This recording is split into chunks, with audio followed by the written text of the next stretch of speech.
ছাত্ৰ ছাত্ৰীসকল তোমালোকক মই এইকেইটা ক'লোৱেই ন এতিয়া এইখিনি চাবা 1 নম্বৰখিনি মই শৰ্টত দি থৈছিলোঁ শৰ্টৰ হেৰিয়ত সেইখিনি তোমালোকে চাবা তাত তাৰপিছত এই 3 নম্বৰখিনিও হৈ গ'ল 4 নম্বৰখিনি হৈ গ'ল 5 নম্বৰখিনিও হৈ গ'ল ন এতিয়া আমি ক'লে যাম এতিয়া 6 নম্বৰখিনি চোৱা কবিতাটিত ভাৱৰ লগত সংগতি ৰাখি ক অংশৰ সৈতে খ অংশ আস্তানি মিলোৱা বুলি দিছে এতিয়া ক অংশটো চোৱা ক অংশটো খ অংশটো দেখিছানে ক অংশৰ লগত খ অংশ মিলাই লিখিবলৈ দিছে এতিয়া আৰু কতগিৰি আছে শোভা কৰি আচলত নাচে তৰা এতিয়া হনে এইটো ক অংশৰ লগত এইটো কোৰ লগত মিলিব গিৰি মানে পৰ্বত হয় নহয় কতগিৰি আছে শোভা কৰি আচলত নাচে তৰা এইটো কাৰ লগত মিলিব পৰ্বত পাহাৰ আদি দেশমাতৃৰ অলংকাৰ স্বৰূপ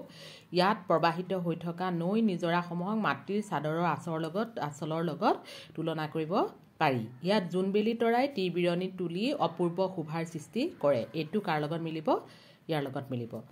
এইটো কাৰ লগত মিলিব অসমা সুষমা মুনিৰ মনোৰমা আমাৰ চেনেহী আই এইটো কাৰ লগত এইটো হয়নে পৰ্বত পাহাৰ নদ নদীৰে সমৃদ্ধ অসম এখন মনোৰম ঠাই জ্ঞানী লোকসকলৰ বিভিন্ন অৱদানেৰে অসম মাতৃ সমৃদ্ধ হৈ আছে দেৱভূমি বুলি আমাৰ দেশেই জিলিকিছে জগত দেখিছানে বেদ পুৰাণ ৰামায়ণ মহাভাৰত আদি প্ৰাচীন গ্ৰন্থসমূহত আমাৰ দেশখন দেৱতাই নিৰ্মাণ কৰিছিল বুলি উল্লেখ আছে সেয়ে ই দেৱভূমি প্ৰাচীন সভ্যতা হিচাপে আমাৰ দেশখন বিশ্বৰ বুকুত জিলিকি আছে এইখিনি হৈছে ক অংশৰ লগত খ অংশ মিলোৱা এতিয়া চোৱা এইটো দিছে আমাৰ দেশ কবিতাটিৰ দেশ মাতৃৰ সৌন্দৰ্য বৃদ্ধিত তলত দিয়া উপাদানসমূহ কেনেকৈ অৰিহণা যোগাইছে তাৰ এখন তালিকা প্ৰস্তুত কৰা এটা উদাহৰণ দি দিছিলে গিৰিৰাজ হিমালয় হয়নে গিৰিৰাজ হিমালয় মূৰৰ মুকুট হৈ জেউতি চৰাইছে হয়নে গিৰিৰাজ হিমালয়ে মূৰৰ মুকুট হৈ জেউতি চৰাইছে 6 ঋতুৱে কি কৰিছে অপূৰ্ব সাজ পিন্ধাই পাটকাই পৰ্বতে কোলা চুলিতাৰি মেলি অৰুণ উদয় কৰায় লুইতে দেশমাতৃৰ চৰণ পখালে জানজুৰিয়ে হাতখৰি হাড় পিন্ধে পৰ্বত পাহাৰে দেশমাতৃৰ অলংকাৰ স্বৰূপ এতিয়া ভাষা অধ্যয়নলৈ যাওঁ আমি ভাষা অধ্যয়নত চোৱা তলত দিয়া শব্দবোৰৰ লগত ছন্দৰ মিল থকা শব্দৰে খালী ঘৰবোৰ পূৰ কৰা বেশৰ লগত কি মিলিছে তাৰমানে ইটোৰ লগত সিটোৰ মিল থকা হ'ব লাগিব শব্দবিলাক বেশ কেশ দেশ এতিয়া দেশৰ লগত কি মিলিছে লেখ মানে কি ক্ষুদ্ৰমান অকণমান মানে ভৰা তৰা কৰা পৰা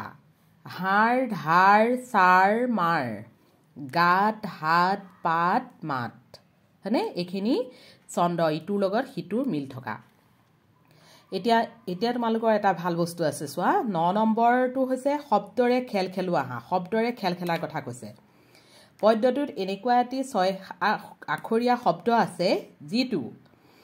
প্ৰথম আখৰ 3টা মিলি পৃথিৱী বুজায় শেষৰ 3টা মিলি সুন্দৰী বুজায় আৰু তৃতীয় আৰু ষষ্ঠ আখৰ মিলি মাখন বুজায় পাঠটিৰ পৰা শব্দটো বিচাৰি উলিয়াই লিখা এতিয়া আমি ভুৱন মোহিনী পাইছিলোঁ শব্দটো এতিয়া সেই ভুৱন মানে কি প্ৰথম চোৱা শব্দটোত কি আছে এইটো এটা শব্দ হয় নহয় গোটেইটো সেইটো শব্দত মানে তিনিওটাৰে একোটা অৰ্থ বুজাইছে প্ৰথম আখৰ 3টা মিলি প্ৰথম আখৰ 3টা মানে কি ভূ ভদ চৌকাৰে ভূ ৱাব দন্তিয়া ন ভুৱন মানে কি পৃথিৱী বুজাইছে তাৰপিছত 3টা মিলি শেষৰ 3টা মিলিয়ে কি বুজাইছে মোহিনীয়ে কি বুজাইছে সুন্দৰী বুজাইছে তৃতীয় আৰু ষষ্ঠ আখৰ মিলি কি বুজাইছে মাখন বুজাইছে তৃতীয় আৰু ষষ্ঠ আখৰ কোনটো দন্তিয়া ন তাৰপিছত দন্তিয়া ন দীঘইকাৰে ননী মানে কি মাখন বুজি পাইছা এতিয়া চোৱা এতিয়া আকৌ আৰু এটা আছে চোৱা প্ৰথম আৰু দ্বিতীয় আখৰ মিলি জগত বুজোৱা শব্দটো হ'ব এতিয়া মানে এইটোতো সেইটো শব্দই ভুৱন মোহিনী শব্দটোৰ পৰাই দিছে এতিয়া শব্দটোৰ প্ৰথম আখৰটোৰ পৰা হচৌকাৰ আঁতৰাই দিলে যদি হয় ভদ হচৌকাৰটো আঁতৰাই দিয়া হয় তেতিয়া কি হ'ব প্ৰথম আৰু দ্বিতীয় আখৰ মিলি জগত বুজোৱা শব্দটো হ'ব কি ভৱ মানে কি জগতখন বুলি নকওঁ জানো আমি সেই জগতৰ কথা কৈছে প্ৰথম দ্বিতীয় আৰু তৃতীয় আখৰ মিলি প্ৰথম আখৰটো কি আছিলে ভ দ্বিতীয় আখৰটো কি আছিলে ব তাৰপিছত তৃতীয় আখৰটো কি আছিলে দন্তিয়া ন সেইকেইটাই কি বুজাইছে ভৱন প্ৰথম আৰু শেষৰ আখৰ মিলি কি বুজাইছে ভগ্নী বুজোৱা শব্দটো হ'ব ভনী প্ৰথম আখৰটো ভ আৰু শেষৰ আখৰটো দন্তীয়া ন দীঘইকাৰ আছিলে এতিয়া সেইটোৱে কি বুজাইছে ভনী বুজিলা এতিয়া ইয়ালৈকে এতিয়া 10 নম্বৰটো চোৱা কবিতাটোত থকা জুৰিয়া শব্দবোৰ বিচাৰি উলিয়াই লিখা ৰিহা মেখেলা এটা দি দিছে তেনেকে জুৰিয়া শব্দ ইটোৰ লগত সিটো জোৰা লগোৱাটো জান জুৰি গুণ গান ৰূপে ৰখে মুনি মনোৰমা ৰূপ মনোহৰ ৰিহা মেখেলাটো মই আকৌ লিখি দিলোঁ তোমালোকে আৰু বেলেগ উলিয়াই পেলাই লিখিব পাৰা চাবা হা এনেকুৱাতে আছে এইবিলাক এইটো ধনে ধানে চোৱা ধনে